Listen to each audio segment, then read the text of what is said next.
অবশেষে Cox's Bazar Saint Martin নৌ রুটে পর্যটকবাহী জাহাজ চলাচল শুরু হচ্ছে বৃহস্পতিবার। প্রতিদিন যেতে পারবেন ২,০০০ পর্যটক।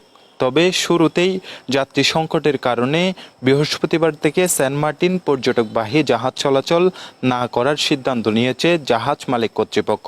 প্রচুর সাড়া আসতেছে, ফোন আসতেছে, কিন্তু টিকিট কাটার জন্য আসতেছে না। মানুষ এখনো দ্বিধাদ্বন্দ্বে আছে। ট্রাভেল বাসটা আসলে কি হবে এটা নিয়ে মানুষ দ্বিধাদ্বন্দ্বে আছে এবং মানুষও টিকিট কাটতে আসতেছে না। হ্যাঁ, ১ তারিখ কনফার্ম যাবে। সম্প্রতি নাপ নদীতে ডুবোচর জেগে ওঠার কারণে নাব্যতার সংকট এবং মিয়ানমার সীমান্তে গোলাগুলির কারণে নিরাপত্তার অভাবে আপাতত টেকনাফ থেকে জাহাজ চলাচলের অনুমতি দেওয়া হচ্ছে না। জেলা প্রশাসক জানিয়েছেন, সেন্ট মার্টিন দ্বীপে পর্যটক যাতায়াত এবং জাহাজ চলাচলের বিষয়ে পরিবেশ, বন ও জলবায়ু পরিবর্তন মন্ত্রণালয়ের নির্দেশনা মেনে কক্সবাজার শহর থেকে জাহাজ চলাচলের ঘাট নির্ধারণ করা হয়েছে আর অনুমতি দেওয়া হয়েছে একটি জাহাজকে। সেন্ট মার্টিন একটা খুবই প্রাইম টুরিস্ট ডেস্টিনেশন, সকলেরই আগ্রহ থাকে পরিবার পরিজন নিয়ে কিংবা নিজে ভ্রমণ করার।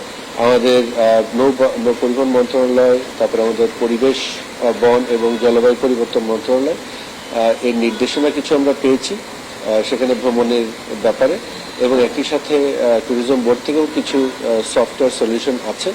এই সামগ্রিকভাবে এগুলো সব কমপ্লাই করে একজন পর্যটককে আসলে যেতে হবে। তবে আমরা জেলা প্রশাসনের পক্ষ থেকে ইতিমধ্যে একটি জাহাজকে আমরা অনুমতি দিয়েছি।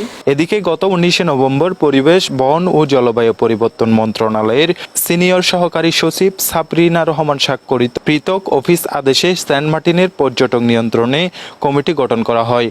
কর্মপরিধি হিসেবে বলা হয়েছে, সেন্ট মার্টিনগামী জাহাজে ওঠার আগে এন্ট্রি পয়েন্ট বাংলাদেশ ট্যুরিজম বোর্ডের তৈরি করা অ্যাপসের মাধ্যমে নিবন্ধন করে ট্রাভেল পাস নিতে হবে। ট্রাভেল পাসধারী পর্যটকদের অনুমোদিত জাহাজে ভ্রমণ নিশ্চিত করবে গঠিত কমিটি।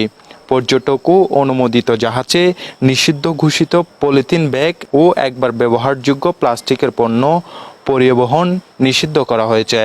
পর্যটকরা সেন্ট মার্টিন দ্বীপে পৌঁছার পর কোন হোটেলে থাকবেন তা লিপিবদ্ধ করার পাশাপাশি রেজিস্ট্রেশনে সংরক্ষণ করা হবে।